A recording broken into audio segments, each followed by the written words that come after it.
Hello guys, ayan, pauwi na. Pauwi na ako, ang init.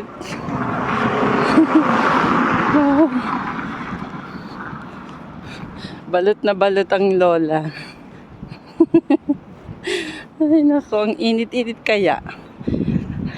Medyo, maaga-aga akong natapos ngayon.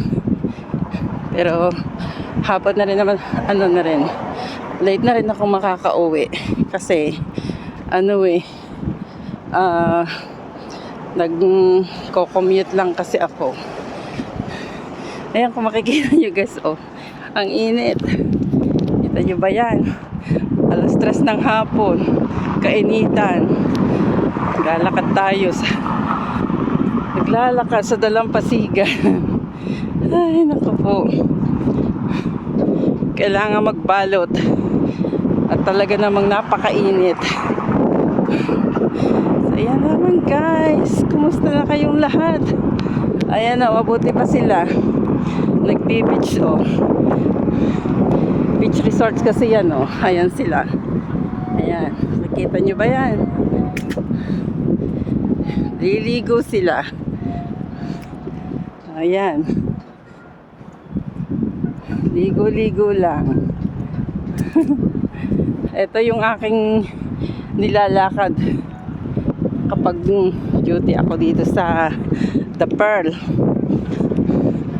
At papunta tayo ng bus stop kasi may metro lang tayo. Kaya tiis-tiis lang.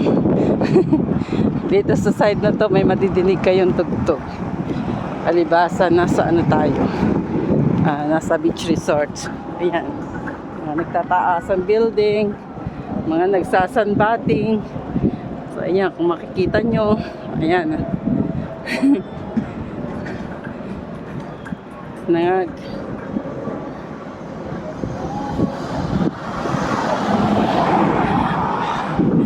Ay, naku guys. Ang hirap kumita ng pera.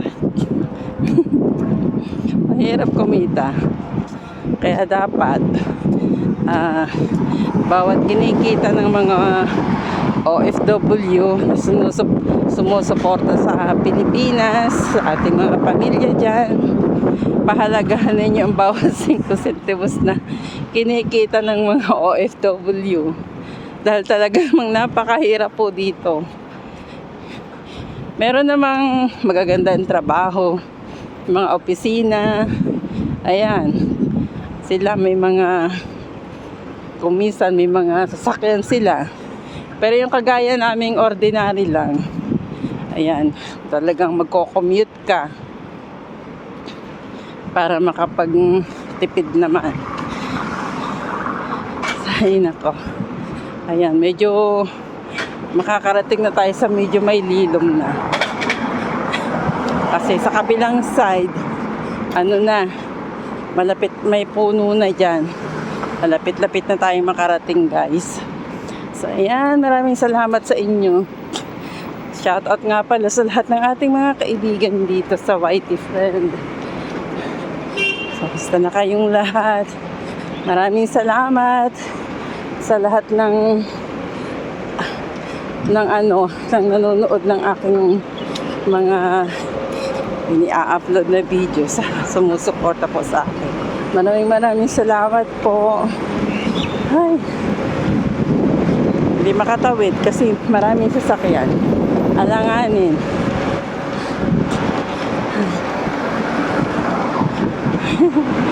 So yan. Dito sa side na to, palibhasa malilom na. Ayan. May hangin. Ay, nako. Grabe. Makakatawid na. Wala na sasakyan. Ay, buhay. So, kaya, mag-iingat-ingat po tayong lahat. Lalo na yung mga kaibigan natin dito sa, sa ibang bansa na nasa Arab country guys. Mag-iingat po kayong lahat, lalo na panahon ng giyera, may mga lugar na ginigiyera. So mag-iingat po. Kung kinakailangang umuwi na, ay umuwi na po. Pero kung hindi naman apektado yung ating bansang kinaroroonan, okay lamang po. Pero mag-iingat pa rin po tayong lahat. Yun lang man po masasabi ko. At palaging alerto tayo dahil hindi naman natin masasabi ang panahon. Ang mga kalaban kalaban ng mga Arab country.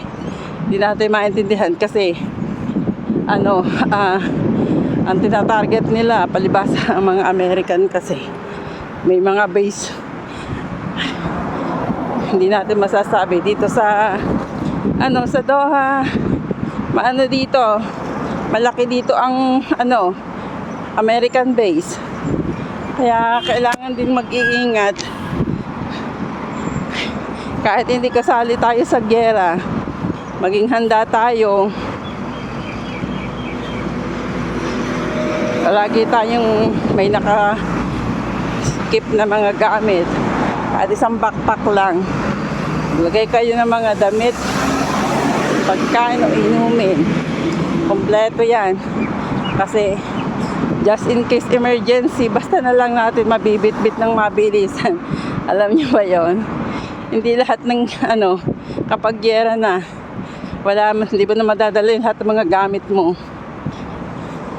So yun lamang guys, maraming salamat po. At hanggang ngayon naglalakad pa ako, pero malapit na ako sa bus stop. Malapit-lapit na po. So dito na po ako mag-e-end. Keep safe everyone, and bye bye. See you in my next vlog. Bye everyone.